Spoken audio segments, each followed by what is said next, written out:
we assume that your glucose level is soon going to go up. We're going to start our day. I have a couple of slides that I'm going to go through, and the biggest thing I want to do for this morning before we go for lunch is talk about the overly spoken PDCA cycle, the plan, do, check, and act cycle. That's what I'm going to terminate this morning on. So everything that I'm going to say from this point going forward would lead me. There are only 3 slides. I have about, I think there are 21 slides before I get to those 3 slides. But there are a couple of things that I want to introduce as we go on before I get to those 3 slides. And the question earlier on when you were doing your introduction was the worry that you have in delegating. That was the easy question. There is another question which is a little bit more difficult. Because when you spoke about the worry that you had, you were talking about the other person. Now we're going to talk about you. Now this is where the side that we start on really matters now. You know, we started with Thomas earlier on, and now he's really going to wish that we start with Moses this time, right? Okay. So that he has some time to think by the time we get to him.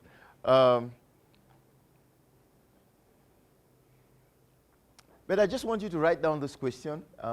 Just write down this question. We're going to come to it this morning. But a couple of things should joggle your mind as we go through the next few minutes. What must you overcome? What must you overcome mentally?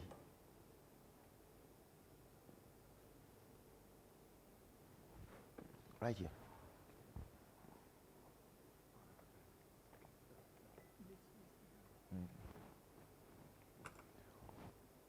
What must you overcome mentally and emotionally?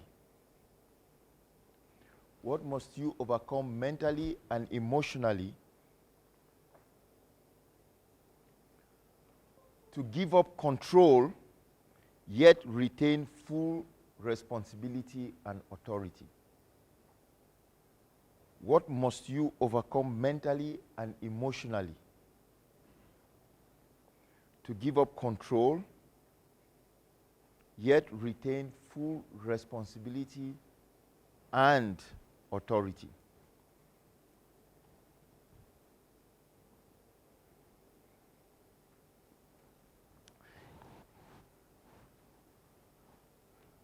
So, if your fear is that the people will not be passionate, then now you have to think about how do you give up passion.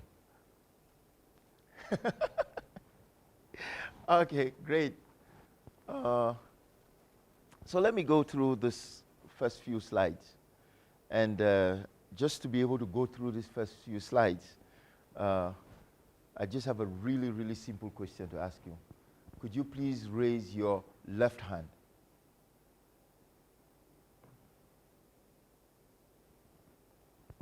This is very important, you know, because I raised my right hand.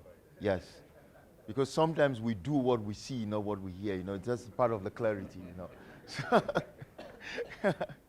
Okay. So now we all know our left hand. Okay, let's try this. Can you now raise your right hand? Okay. So the next 2 slides is about your right hand and your left hand. The next 2 slides. And so you really, really need to look at it because it only goes up for about 2 seconds. That's how long the slide goes up. It says, which center circle is bigger? Which center circle is bigger?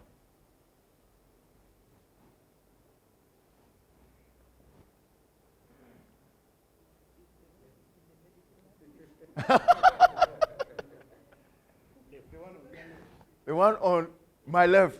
Oh, okay, so it's your right. Okay. Okay, the one on the right. So since you're sitting opposite from each other, it's okay. Okay?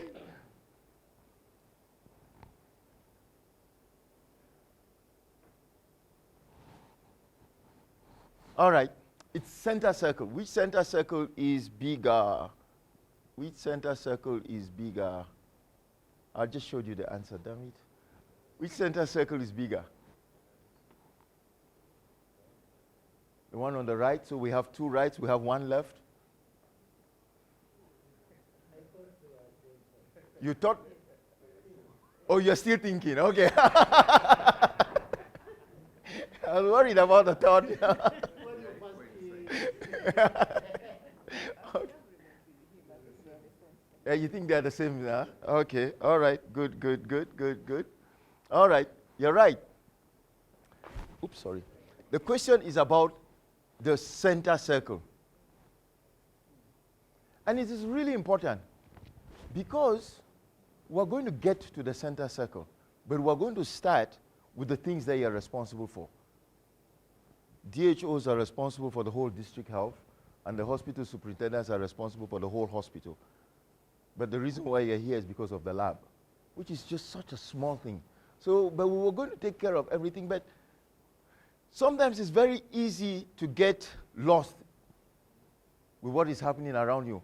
So I was a consultant for this one hospital, and the guys in the lab, it was a very big lab team, and the guys in the lab said to me, when we go to see the hospital director, who is also the lab director, please help us argue for lab coats. So I looked at him and I said to him, I said, you know what? I know the answer that he's going to give you. So I'm not going to put myself in that position.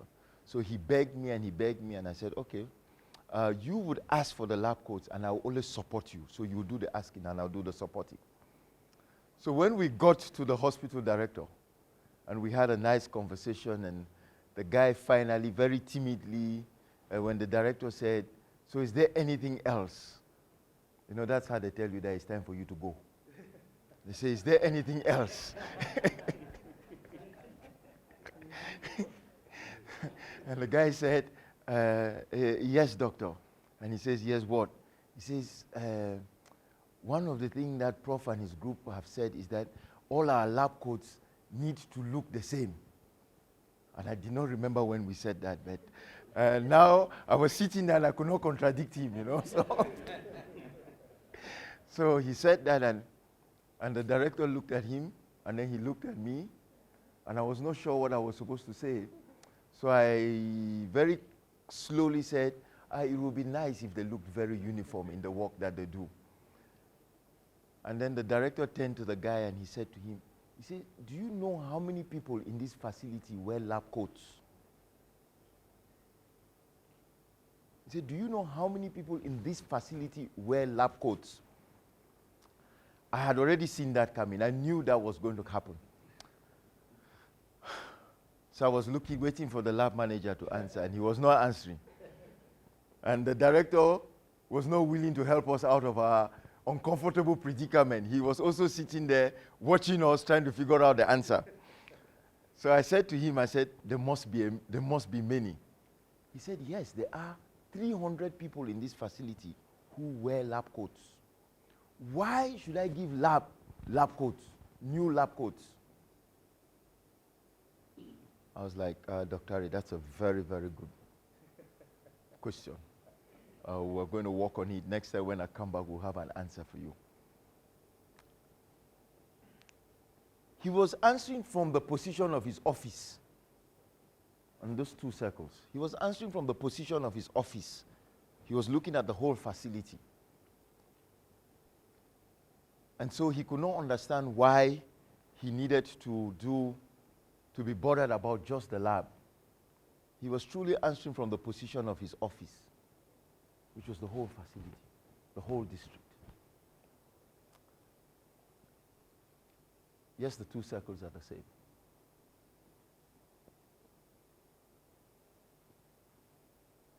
We get caught up sometimes with some of the other noise that we hear.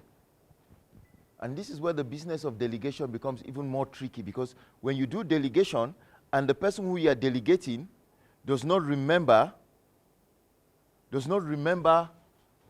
what they are going out, the delegation that they're actually going out to carry, they're going to carry the delegation from here. And if they carry the delegation from here and not from here, Oops, sorry. What's going on with my slide? And not from here, you're going to get a different result. And this is where the issue of the clarity comes in. They have to be very clear about what the delegation is about when they go out. Otherwise, if they think about what their own office does in carrying out their delegation, which might not be the delegation from their office, things are going to happen. So just to finish that previous story, the director was a surgeon. He was a surgeon. So I told the gentleman, I said, you know, what we need to do to get the lab coats is very simple.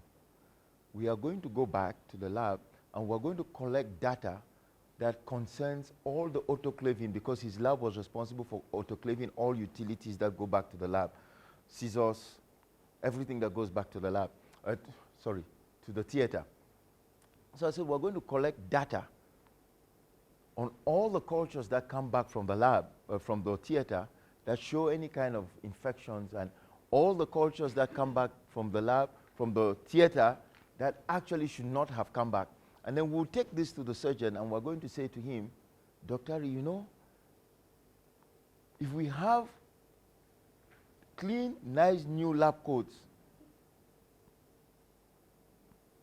we can actually make sure that there is no infection between our autoclave and us making sure that everything that comes back to theater is properly sterilized.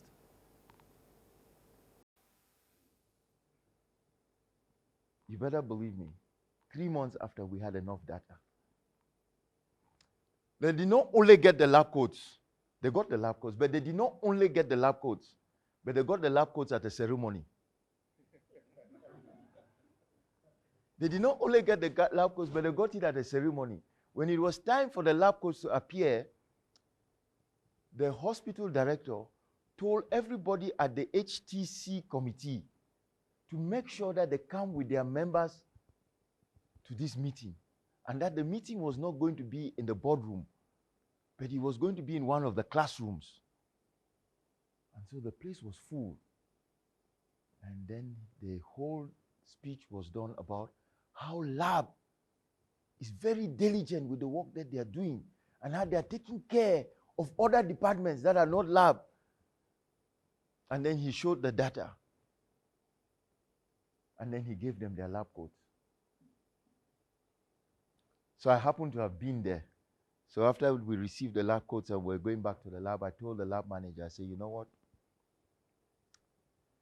This ceremony has ended, but work has just begun, you know, because now we can have no excuses. We want, the only thing when he said, is there any other thing? We said lab coats.